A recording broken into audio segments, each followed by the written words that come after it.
जालना जिल्हा सामान्य रुग्णालयात आरोग्य क्रांती आमदार अर्जुन खोतकरांच्या हस्ते MRI आणि CT स्कॅन सुविधेचं लोकार्पण। महाराष्ट्र दिनाचं औचित्य साधून राज्य शासनाच्या आरोग्य विभागानं घेतलेल्या महत्त्वपूर्ण निर्णयाची अंमलबजावणी जालन्यात झाली आहे। जालना येथील शासकीय सामान्य रुग्णालय मध्ये आज मंगळवार MRI आणि CT स्कॅन या अत्याधुनिक मशीनचं लोकार्पण माजी मंत्री तथा आमदार अर्जुन खोतकर यांच्या हस्ते उत्साहात पार पडले। या सुविधेमुळे आता जिल्ह्यातील गोरगरीब रुग्णांना अत्यंत अल्प दरात हायटेक तपासणीची सुविधा उपलब्ध झाली आहे। आतापर्यंत जालन्यातील गरीब आणि मध्यमवर्गीय रुग्णांना MRI किंवा CT स्कॅन करण्यासाठी खासगी लॅबमध्ये हजारो रुपये मोजावे लागत होते। अनेकदा वेळेवर पैसे उपलब्ध नसल्यामुळे उपचारास विलंब होऊन रुग्णांच्या जीवाला धोका निर्माण होत असे। मात्र शासनाच्या या निर्णयामुळे आता शासकीय जिल्हा रुग्णालयातच ही सुविधा उपलब्ध झाल्यानं सामान्य जनतेला मोठा दिलासा मिळाला।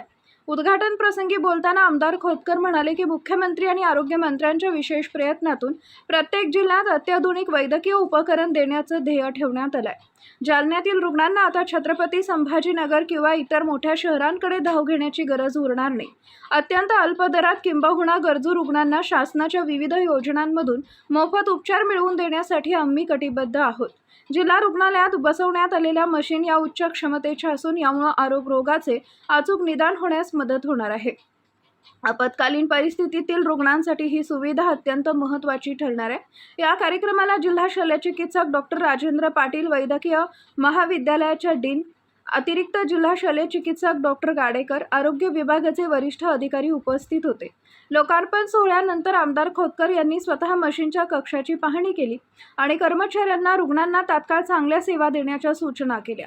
जालना जिल्ह्याच्या आरोग्यासाठी आजचा दिवस हा मैलाचा दगड ठरला असून या सुविधेमुळे आरोग्य यंत्रणेवरील ताण कमी होण्यास मदत होणार आहे। आज शासकीय रुग्णालय जालना येथे PPP च्या माध्यमातून राज्याचे आरोग्य मंत्री माननीय प्रकाशजी आंबेडकर साहेबांनी 1 तारखेला महाराष्ट्र दिनाच्या निमित्ताने संपूर्ण जिल्ह्यामध्ये MRI मशीन, ज्याची अंदाजे किंमत 5 कोटी रुपये, 5 कोटीपेक्षा जास्तीची किंमत आहे, अत्यंत ॲडव्हान्स अशा प्रकारची मशीन या ठिकाणी प्रत्येक जिल्ह्याला दिलेली आहे। दुर्दैवाने आम्ही 1 तारखेला करू शकलो नाही, कारण की काही तांत्रिक बिघाड होता त्यामुळे आम्ही 8 तारखेला MRI मशीन सुरुवात केली।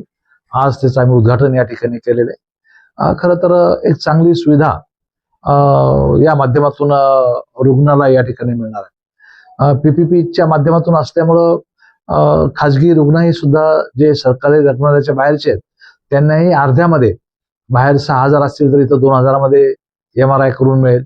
21 रुपये त्याची किंमत या ठिकाणी आहे, त्याची किंमत बाहेर 6,000च्या पेक्षा जास्तीच आहे। एक चांगली सुविधा माननीय आंबेडकर साहेब आणि सरकारच्या वतीने या ठिकाणी दिली गेलेली आहे। आज प्रत्यक्षात फुल फेज मध्ये आज MRI मशीन या ठिकाणी सुरू झालेले आहे। CT स्कॅन मशीन सुद्धा या ठिकाणी 24 पासून सुरू आहे आणि तेही अत्यंत चांगल्या पद्धतीने या ठिकाणी सुरू आहे। त्यामुळं जालन्यातलं सिव्हिल हॉस्पिटल हे आता चांगल्या प्रकारचे इंस्ट्रुमेंट, ज्याला हे म्हणता येईल चांगले यंत्रसामुग्री युक्त या ठिकाणी होतं आणि रुग्णाला त्यामध्ये सुविधा मिळाली। हो, मी कालच माननीय मुख्य कार्यकारी अधिकारी जिल्हा परिषद यांना बोलवलोय, काल आयुक्त महानगरपालिका यांना बोललो की यामध्ये आपल्याला ATM सारखं जसं मशीन आहे त्या प्रत्येक आरोग्य केंद्रामध्ये, उपकेंद्रामध्ये मी एका कंपनीला बोललेलो आहे, पण ती कंपनी प्रत्येक आरोग्य केंद्र आणि उपकेंद्रामध्ये बसून देणार आहे।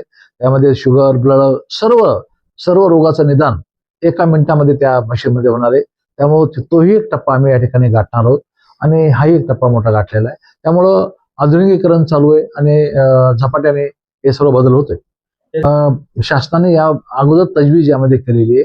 हे PPP मॉडेलवर या ठिकाणी दिलेलं आहे। कृष्णा डायग्नोसिस हे पुण्याचं, कदाचित मला माहित नाही कुठलं आहे, त्यांना याच्यामध्ये प्रायव्हेट पार्टनरशिप दिलेली आहे सरकारची, आणि त्यामुळेच त्यांना जे खाजगी रुग्ण येतील त्यांना चार्ज आपण या ठिकाणी अत्यल्प चार्ज त्या ठिकाणी सुरू केलेला आहे। त्यामुळे त्यांचे 18 लोक इथं काम करतात। याचबरोबर दुसऱ्या ज्या मशिनरी आहेत त्या चालवण्यासाठी सुद्धा मनुष्यबळ उपलब्ध आहे, तर शासन आपण याच्यासाठी काही लढा देणार नाही? लढा तर आम्ही दिलेलाच आहे। त्या माध्यमातूनच हे PPP मॉडेल तयार झालं आणि त्यातून आता सर्व CT स्कॅन असेल, MRI मशीन असेल, एक्सरे असेल, या सर्व गोष्टी आता त्यावरती होऊ लागलेल्या आहेत। त्यामुळं आता सरकारचे टेक्निशियन असो नसो प्रायव्हेट लोक आहेत आणि प्रायव्हेट लोकांच्या माध्यमातून होते।